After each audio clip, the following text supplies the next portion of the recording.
గతంలో విశాఖ రాజధాని చేస్తాం, డెవలప్ చేస్తాం అని చెప్పిన వైసీపీ నాయకులు కూటమి ప్రభుత్వం ఐటీకి భూములు ఇవ్వడంతో అడ్డుకోవడం అనేది కరెక్టే అంటారా? 100% తప్పు సార్. జగన్మోహన్ రెడ్డి 3 రాజధానులు కడతారని చెప్పి ఆయన చాలా మోసం చేశారు జనాలకి. గత ప్రభుత్వం తాలూకా మాటలైతే ఎవరు నమ్మే పరిస్థితిలో లేరండి. 10 మందికి ఉపయోగపడేటట్లు మనం భూమిని కేటాయించగలిగితే 1 పైసా అని కాదు, ఫ్రీగా ఇచ్చినా తప్పులేదు. వైసీపీ ప్రభుత్వం వస్తే కబ్జా చేయడానికి అని చెప్పి ఈ రోజు అడ్డుకున్న పరిస్థితి వచ్చింది. గత ప్రభుత్వం ఏంటంటే భూములు కబ్జాలు అని చెప్పి చేసిన వల్ల మామూలు జనాలకు చాలా ఇబ్బంది అయ్యేదండి. వైజాగ్ హైలైటెడ్ అవ్వింది ఐటీ కంపెనీ వల్లే. జగన్ ప్రభుత్వం అంతా 20 సంవత్సరాలు వెనక్కి నెట్టేసాడండి.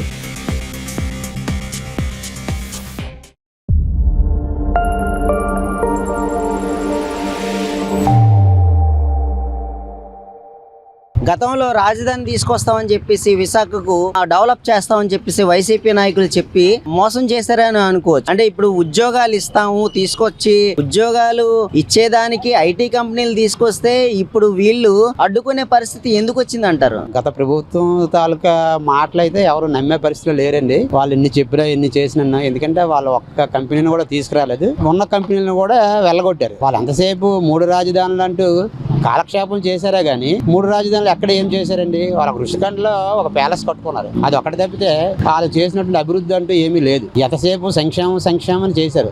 ఏం సంక్షేమం చేశారు? అప్పులు తెచ్చి సంక్షేమం చేశారు. కుటుంబానికి ఎవరు పెద్ద? తండ్రి పెద్ద. అలాగే ఈ రాష్ట్రానికి పెద్ద ఎవరు? ముఖ్యమంత్రి. ఆయన ముఖ్యమంత్రిగా ఉండేటప్పుడు అప్పులు తెచ్చి అందరికీ సంక్షేమ కార్యక్రమాలని వడపప్పు బెల్లం పంచాడు కానీ ఆయన మరి తండ్రి స్థానంలో ఏడు చేయాలా? ఇటు అభివృద్ధి చేయాలా, అటు సంక్షేమం చేయాలా? మన పిల్లల్ని మనం ఇది చేయాలంటే అప్పులు చేసి పిల్లల్ని పెంచి చదివిస్తే వాళ్ళేం ఇది అవుతారండి?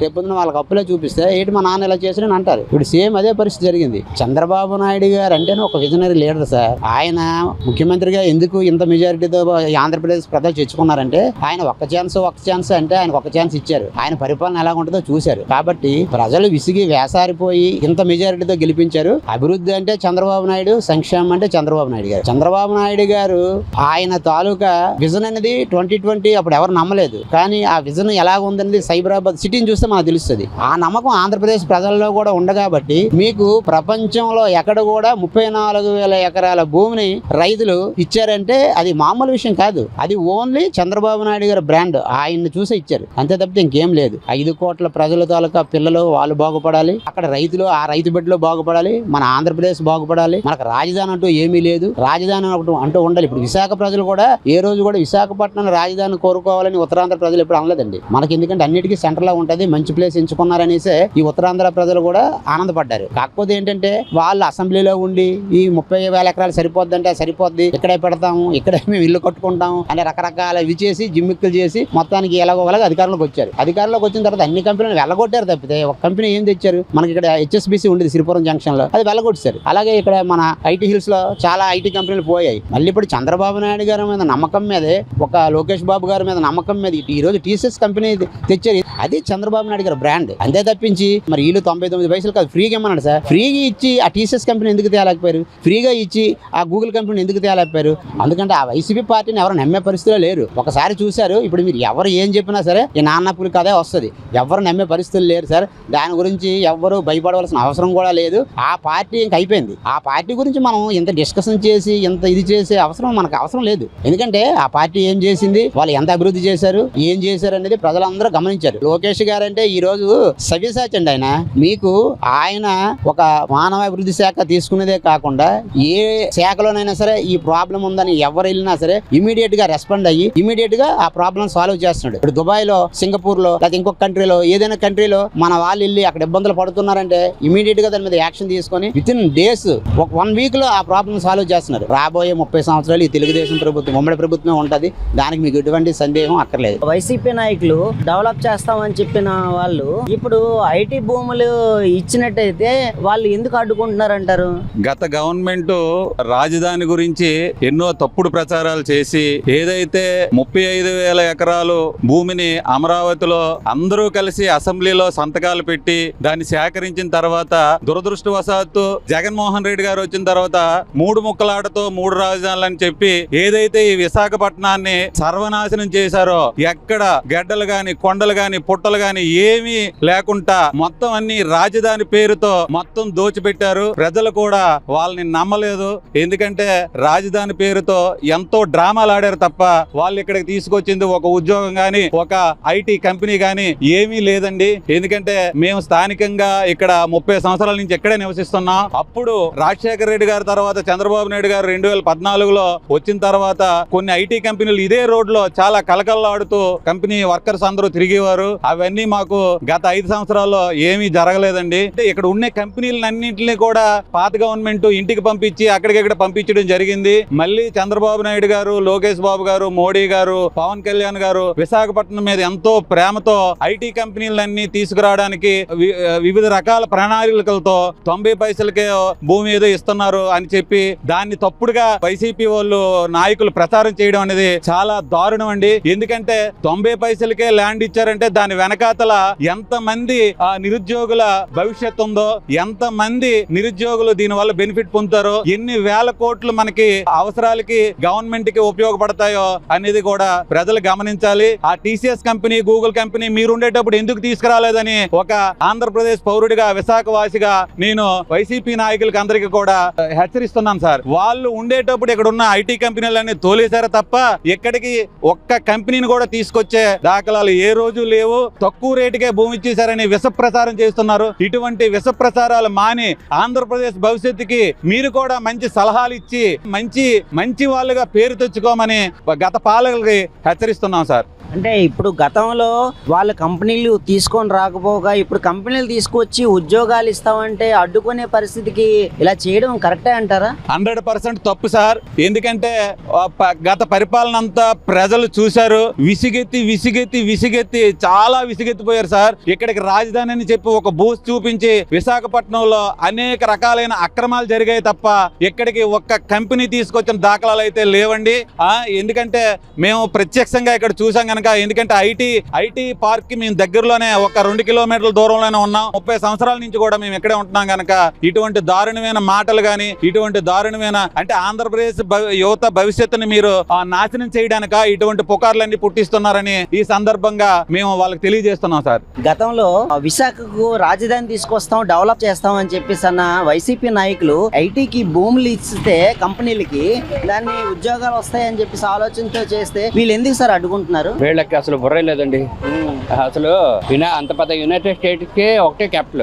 అది మన ఆఫ్టర్ ఆల్ ఎంత అంటే 13 జిల్లాలకి 3 క్యాపిటల్స్ ఏమిటి? అలాగే వాళ్ళు తగలబెట్టారు. అలా 3 క్యాపిటల్ చేస్తానని చెప్పేసి తగలబెట్టేసి మనకి నానా విధాలు బాధపెట్టి ఎంత మనం లాస్ అయిపోయాం. ఈ పాటికాల మన అమరావతి పెద్ద పేరు వచ్చిన వరల్డ్ పెద్ద పేరు వచ్చింది మనకి. ఇప్పుడు చూడండి, ఇప్పుడు మెల్లిమెల్లిగా అది గ్రో అవడానికి 5 ఇయర్స్ వాళ్ళు రాజ్యం చేశారే, 50 ఇయర్స్ బ్యాక్ వెళ్ళిపోయి మనం దాన్ని మనం డెవలప్ చేయాలంటే దానికి ఇట్ విల్ టేక్ టైం. వాళ్ళు చేస్తున్నారు, చేయలేదు కాదు. వీళ్ళు అడ్డుకుంటున్నారే, వీళ్ళు అనవసరం. వీళ్ళు అడ్డుకోవడం పెద్ద లేదు, అడ్డుకోవడం లేదు. వీళ్ళు అంతే నోరు ఉన్నది కదా, నోరు ఉన్నది కదా, నోరు పారేసుకుంటున్నారు అంత తప్ప నథింగ్ ఏమీ లేదండి. వీళ్ళది చేసేది ఏమీ లేదు. ఒకళ్ళు మెల్లిగా అందరూ కూడా వాళ్ళు చేసిన తప్పు పనులకి వాళ్ళు భరించే తప్పదు. విశాఖలో ఐటీ భూములు ఇవ్వడానికి కోసం అని చెప్పేసి ఇస్తే తప్పేంటంట? ఐటీకి భూములు ఇస్తేనే కదా మనకి రేపు పొద్దున్న ఉద్యోగాలు వస్తాయి, దాని భవిష్యత్తు బాగుంటుంది. యాక్చువల్లీ అది కరెక్ట్. బట్ భూములు ఇచ్చేస్తే మరి వాళ్ళు దోచుకోవడానికి మరి భూములు ఉండవు కదా. మెయిన్ అది వాళ్ళు దోచుకోవడానికి భూములు కావాలి కదా. వాళ్ళ భూములన్నీ ఇప్పుడు మనం వాళ్ళు ఎలా దోచేసుకోవాలి. మనకి ఎవడు పక్కవాడు ఏం తింటేనే తినకపోతే మనం తింటే చాలు, మన ఇల్లు నిండితే చాలు, మన కడుపు నిండితే చాలు, మనకు సుమారుగా 1000 తరాలు ఆస్తి సంపాదించాలి. అంటే ప్రధానంగా ఐటీకి భూములు ఇవ్వటం అనేది మంచిదా కాదా? 100% కరెక్ట్. 1000 మంది జాగాలో 10,000 మందికి ఉద్యోగాలు వస్తాయండి. ఇక్కడ ఇచ్చిన ప్రతి కంపెనీ వెరీ గుడ్ కంపెనీకి ఇస్తున్నారు, వాళ్ళకి భూములు ఇస్తున్నారు కాబట్టి వాళ్ళకి ప్యూర్ మంచి కంపెనీ ఫార్మేషన్ అవుతుంది. అది ఫ్యూచర్ లో ఇప్పుడు స్టార్టింగ్ లో అలా ఉన్నా కూడా ఫ్యూచర్ లో మంచి భూమి వస్తుందండి. మన అంటే దౌర్భాగ్యం ఏమంటే స్టేట్ విడిపోయి మన క్యాపిటల్ కాస్త మనం మళ్ళీ కొత్తగా క్యాపిటల్ పెట్టుకోవచ్చు. మన ఆంధ్రప్రదేశ్ లో మన క్యాపిటల్ అంటే హైదరాబాద్ ఉండేది. ఐటీ స్ట్రక్చర్ రావాలంటే మనం ఎంత కష్టపడాలి, ఎంత భూమి తయారు చేస్తుంది, ఎన్నాళ్ళు బట్టి చేశాడు చెప్పండి. అందుకోసం so it will take time. Your no ఆ భూములు ఇవ్వడంలో తప్పేం లేదు, 100% కరెక్ట్. చంద్రబాబు నాయుడు గారి పాలనకి జగన్మోహన్ రెడ్డి గారి పాలనకి అసలు తేడా ఏంటి సార్? ఆకాశ భూమి తేడా ఉంది. మనం విశ్లేషణగా చెప్పాలంటే బోళం చెప్పుకోవాలి, చెప్పాల్సిన చాలా బాగుంది. అది అతను ఎక్కడండి అతనిది వీడేంటి ఫస్ట్ టైం చీఫ్ మినిస్టర్ అయ్యాడు. అతను ఎప్పటి నుంచి చీఫ్ మినిస్టర్ అయ్యాడు? ఎన్ని టర్మ్ చేశాడు? 5 టర్మ్ చేశాడు. గతంలో విశాఖకు రాజధాని చేస్తాము, డెవలప్ చేస్తాము అని చెప్పి వైసీపీ నాయకులు ఇప్పుడు ఐటీకి భూములు ఇవ్వటంతో ఎందుకు వీళ్ళు అడ్డుకుంటున్నారు సార్? ఎందుకని? జగన్మోహన్ రెడ్డి 3 రాజధానులు కడతానని చెప్పి ఆయన చాలా మోసం చేశాడు జనాలకి. ఇప్పుడు కూటమి ప్రభుత్వం వచ్చిన తర్వాత ఆ రాజధాని గురించి అక్కడ ప్రజలు అనమాట భూములు దానాదత్తం చేశారు. యాక్చువల్ గా ఒక నాయకుడికి, ఏ నాయకుడు అవనయండి, జగన్మోహన్ రెడ్డి అవనయండి, చంద్రబాబు నాయుడు అవనయండి, పరిశ్రమలు రావాలని కోరుకుంటారు ఎవరైనా సరే. ఆ పరిశ్రమల గురించి యాక్చువల్ గా చెప్పాలంటే వాళ్ళు ఒకటే టార్గెట్. యాక్చువల్ గా ఎవరు వచ్చారండి? ముందు జగన్మోహన్ రెడ్డి వచ్చారు. జగన్మోహన్ రెడ్డి ఏమన్నారు? నేను ఇక్కడే ఉంటాను, ఇక్కడే ఇల్లు కడతాను, ఇక్కడే ఉంటాను, మీకు ఏ ప్రాబ్లం రాదని చెప్పి వాళ్ళకి మోసం చేశాడు యాక్చువల్ గా జగన్మోహన్ రెడ్డి. రాజధాని అక్కడ కడతానంటే ఆయన ఇసం సిమ్ముతున్నాడు యాక్చువల్ గా చెప్పాలంటే. 100% ప్రజలు అనుకుంటున్నారు ఇప్పుడు రాజధాని అక్కడ కడతారు, హ్యాపీగా పనులు అవుతున్నాయి. అక్కడ పరిశ్రమల గురించి కడతారంటే ఎవరైనా సరే భూములు ఇస్తారు. ఆ భూములు ఇచ్చితే ఏంటి, దానికి ఉద్యోగాలు కల్పిస్తారు, ఉద్యోగాలు పిల్లలకు వస్తాయి. అవి జీవితంలోనే అంతా మొత్తం ఆ లొకేషన్ అంతా బాగుపడుతుంది. చంద్రబాబు నాయుడు ఏంటంటే ముందే ఆలోచన అయింది. ఇప్పుడు జగన్మోహన్ రెడ్డి గారు వచ్చారంటే కొత్తగా ఆయన వచ్చారు, వచ్చిన తర్వాత బాగా చేస్తారనే యాక్చువల్ గా ప్రజలు నమ్మారు. యాక్చువల్ గా ముందుగా ఆ ప్రజలు నమ్మి మోసం చేశాడు ఆయన. చేసుకుని వెళ్ళిపోయి ఇప్పుడు రాజధాని ఏది పాడు చేయకుండా డెవలప్మెంట్ చేస్తే ఆయన 100% ఆయన వచ్చింది. యాక్చువల్ గా ఇప్పుడు వచ్చిన తర్వాత దాని మీద విశ్వసించమని అది కరెక్ట్ కాదు. అతను 11 సీట్లకి ఎందుకు టార్గెట్ అయ్యారు ఆయన? ఈ రోజు కూడా ఆయన మార్పు చేసుకుంటే ఆయనకే మంచిది. ఆయన సీట్లు పెరుగుతాయి నాకు తెలిసినంత మట్టుగా. ఇప్పుడు ఎవరైనా సరే, ఏ నాయకుడైనా సరే వస్తుంటారు పోతుంటారు. ఇది ఎల్లకాలం ఒకళ్ళకి కాదు. యాక్చువల్ గా ప్రజలు తీర్పిస్తారు. మంచి నాయకుడని నిర్ణయం రావాలి, మీలో మనసులో పుట్టాలి. ఇప్పుడు ఒక వైన్ ఆయనే పెట్టారు. వైన్ ఏమన్నారు? దపదపాలుగా తీస్తారని చెప్పారు. ప్రజలకి ఎంత మోసం చేశాడంటే ఆయన. కనీసం ఫోన్ పే చేద్దామంటే అక్కడ వైన్ లో బాటిల్ లేదు. అక్కడ ఆయన అంత బ్లాక్ మనీ. ఆ బ్లాక్ మనీ ఎక్కడికి వెళ్ళిందండి? ప్రజలకి కనీసం అది ఉపయోగపడాలి, అందరికీ ఉపయోగపడాలి. నరేంద్ర మోడీ గారు ఎప్పుడో చెప్పారు ఏదైతే వైట్ ఉంటే చాలా బాగుంటది అని చెప్పారు. బ్లాక్ అని తీయడానికి చాలా నిర్ణయించారు ఆయన. చంద్రబాబు నాయుడు ఇప్పుడు ఈ రోజు వచ్చారు, వైన్ షాపులు పెట్టారు, ప్రైవేట్ సంస్థలకు ఇచ్చారు. ప్రైవేట్ సంస్థలకు ఇచ్చిన తర్వాత వాళ్ళకు కూడా టెండర్లు పాడుకున్నారు. వచ్చిన డబ్బులు వినియోగించుకుంటున్నారు. విశాఖపట్నంలో రాజధాని పెడుతున్నారు. అందరికి హ్యాపీయే. 3 రాజులుగా 4 రాజులు కట్టనియండి, మంచిదే. ఆయన కట్టకపోయి ఏదో ఒక రాజధాని కూడా కట్టలేబడి, ఎక్కడ కూడా కట్టలేదు. ఆయన అంతే ప్యాలెస్లు, బిల్డింగ్లు అది ఎవరికి ఉపయోగపడతాయండి? ఈ రోజుకి అనమాట అక్కడ రుషికొండ దగ్గర ప్యాలెస్ కట్టాడు. అది ఎవరికి ఉపయోగపడుతుంది నాకు తెలియకడుగుతున్నాను. ఎన్ని కోట్లు ఖర్చు పెట్టారండి? ఎవరి సొమ్ము అండి అది? సొమ్ము అతను సొమ్ము కాదు కదా, ప్రజల సొమ్ము. అది ప్రజల సొమ్ముతో అంత విలాసం అది అవసరమా?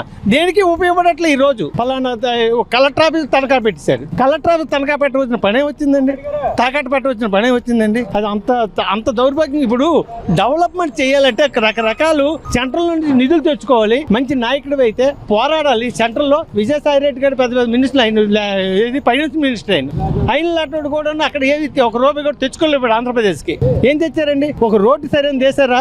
ఎప్పుడు ఆ రోజుకి ఈ రోజుకి ఒకలాగే ఉంది. ఇప్పుడు అంతా హ్యాపీగా ప్రజలందరూ చాలా హ్యాపీగా ఉన్నారు. నిజంగా చెప్పాలంటే ఆంధ్రప్రదేశ్ వెనక్కి వెళ్ళిపోయింది. ఇప్పుడు దాన్ని డెవలప్మెంట్ చేయాలంటే అప్పులు తీర్చాలి. ఈయన చేసిన అప్పులు ప్రజలకి ఇప్పుడు చూడండి, అనుకున్న టైంకి పెన్షన్ వస్తుంది, అనుకున్న టైంకి పేదవాడికి అన్నమాట అనుకున్న టైం డబ్బులు వస్తున్నాయి. ఇంకేంటి కావాలి జనాలకి? చెత్త మీద కూడా పన్నేసాడు సార్. నాకు తెలియక అడుగుతున్నాను. చెత్త మీద పన్నేటండి, చెత్త మీద పన్నేసాడు. చెత్తకి ఇప్పుడు ఏంటంటే ఒక రోడ్డు చేయక ఏది చేయక చెత్త మీద పన్నేసి వసూలు చేసావు ప్రజలకి. ఎంత మోసం అండి అది. ఈరోజు చంద్రబాబు నాయుడు చెత్త మీద పన్ను తీశాడు. తర్వాత అన్నమాట రోడ్లు వేస్తున్నారు. లైట్లు 24 hours ఏది సరే నైట్ టైం ఏ టైంలోనే సరే లైట్లు అలా వెలుగుతూనే ఉన్నాయి. కరెంట్ కట్ అనేది లేదు ఎక్కడ కూడా. రాజధాని మొన్న ఏమంట నరేంద్ర మోడీ గారు ఓపెనింగ్ వస్తే మీరు ఏమంట పైపులు దద్దం చేశారు. ఎవరు చేశారనేది ఏంటి ఇప్పుడు ఈ రోజు అది చూసుకుంటారు వాళ్ళు కూడా. ఎవరు చేశారనేది వెనక ముందు లేట్ అవుతుంది.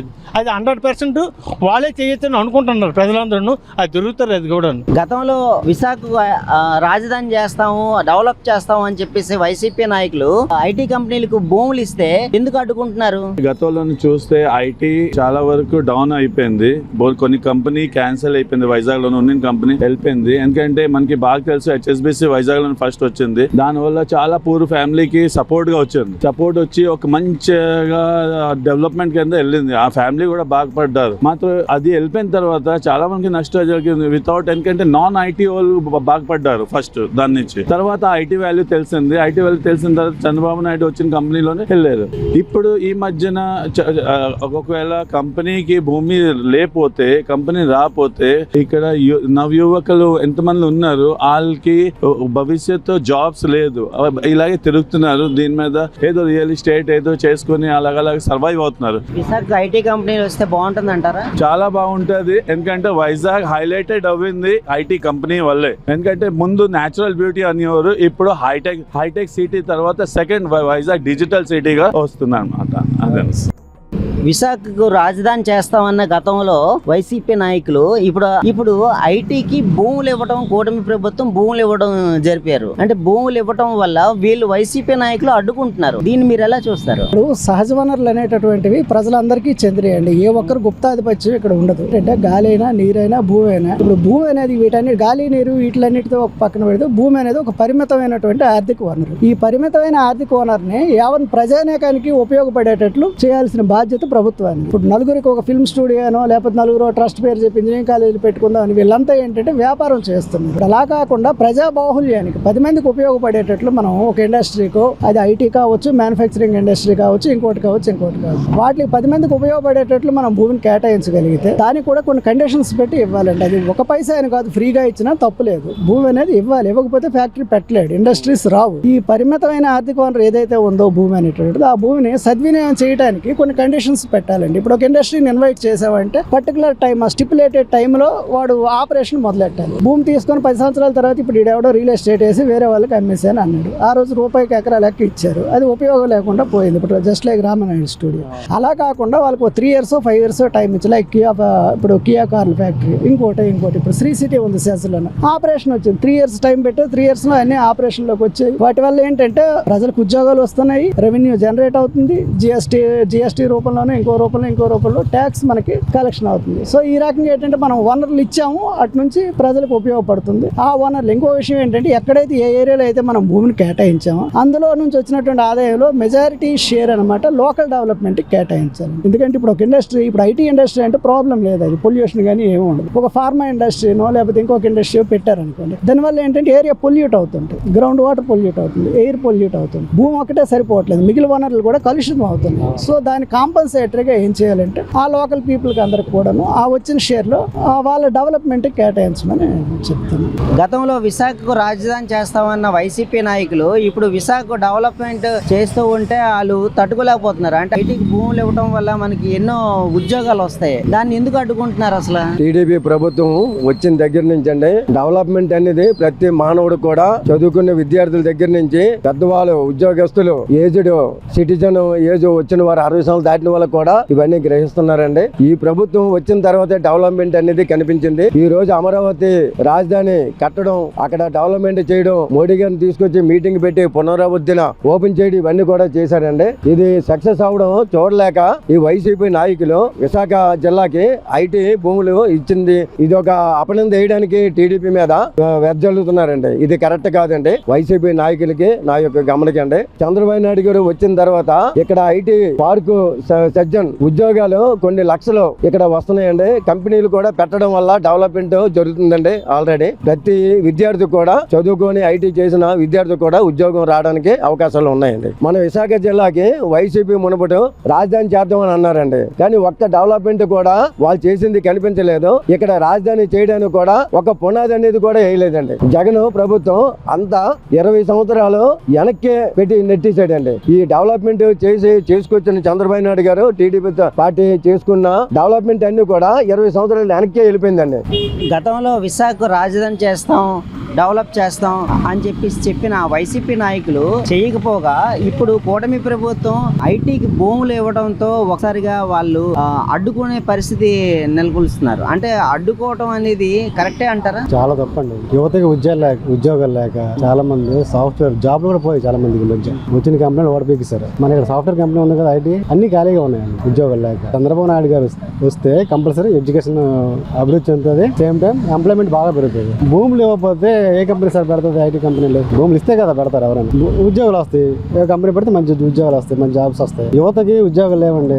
ఈ 5 సంవత్సరాలు చాలా మంది 10,000కి 15,000 చిన్న పనులు చేస్తున్నారండి, బాగా చదువుకున్నారు. ఇప్పుడు వాళ్ళ ఫ్యూచర్ బాగుంటుంది. గతంలో విశాఖ రాజధాని తీసుకొస్తాము, విశాఖను డెవలప్ చేస్తాము అని చెప్పిన వైసీపీ నాయకులు మన విశాఖ ఐటీ భూముల్ని లీజుకి ఇస్తే ఎందుకని అడ్డుకుంటున్నారు? ఎందుకని అడ్డుకుంటారంటే వైసీపీ ప్రభుత్వంలో వాళ్ళు కబ్జాలు చేయడానికి ఆ భూములు ఈ రోజు అడ్డుకున్న పరిస్థితి వచ్చింది. వైసీపీ వాళ్ళు ఏంటంటే అప్పుడు రాజధాని అని చెప్పి మోసం చేసే జనాలు అందరూ మోసం చేసి ఓట్లు అడగడానికి అని చెప్పి మీకు ఇక్కడ రాజధాని ఇస్తామని చెప్పేసి అంటే జనాలు ఎవరు నమ్మే పరిస్థితుల్లో లేరు. అతనికి ఏం చేశారంటే నోటుతో కాకుండా ఓటుతో సమాధానం చెప్పి ఆ 3 రాజధానులు మాకు అవసరం లేదు, ఉన్న ఒక రాజధాని అమరావతి కావాలని చెప్పి జనాలు అనడం జరిగింది. సో ఇప్పుడు ఉన్న ఆ భూములు మళ్ళీ ప్రభుత్వం మళ్ళీ వైసీపీ ప్రభుత్వం వస్తే కబ్జా చేయడానికి అని చెప్పి ఇప్పుడు అడ్డుకోవడానికి జరుగుతుందని చెప్పి మా ఆలోచన. విశాఖ రాజధాని తీసుకొస్తాం, విశాఖ డెవలప్ చేస్తాం అని చెప్పిన వైసీపీ నాయకులు ఐటీ భూముల్ని ఇవ్వడంతో ఒకసారిగా వాళ్ళు తిరుగుబాటు చేస్తున్నారు. అసలు ఇలా చేయడం కరెక్టే అంటారా? 20 సంవత్సరాలు పెట్టి ఐటీకి తిరుగుతాను. గత ప్రభుత్వంలో అసలు మాకు వ్యాపారమే ఉండేది కాదు. ఇప్పుడు ఐటీ పెరిగిన తర్వాత స్కిన్ డెవలప్మెంట్ అని ఎక్కడెక్కడ నుండి హాస్టల్లో నాటిలో ఉండి అన్ని ఇప్పుడు చాలా పిల్లలు చదువుకున్న వాళ్ళకి కూడా ఉద్యోగాలని అవన్నీ ఇవన్నీ మొత్తం బాగా డెవలప్ అవుతుంది. గత ప్రభుత్వం ఏంటంటే భూములు కబ్జాలు అని చెప్పి చేసిన వల్ల మామూలు జనాలకు చాలా ఇబ్బంది అయ్యేదండి గత ప్రభుత్వంలో. ఇప్పుడు చాలా వేలు జనం చాలా మంది బతుకుతున్నారు. దానివల్ల వెహికల్స్ అని ఆటో అని కార్లు అని అంతా ఇప్పుడు హ్యాపీగా ఉన్నారండి జనాలంతా ఈ తెలుగుదేశం ప్రభుత్వంలో. దానివల్ల వీళ్ళంతా పడలేక చూడలేక అలాగా ఊరి మధ్య జల్లుతున్నారండి అంతే.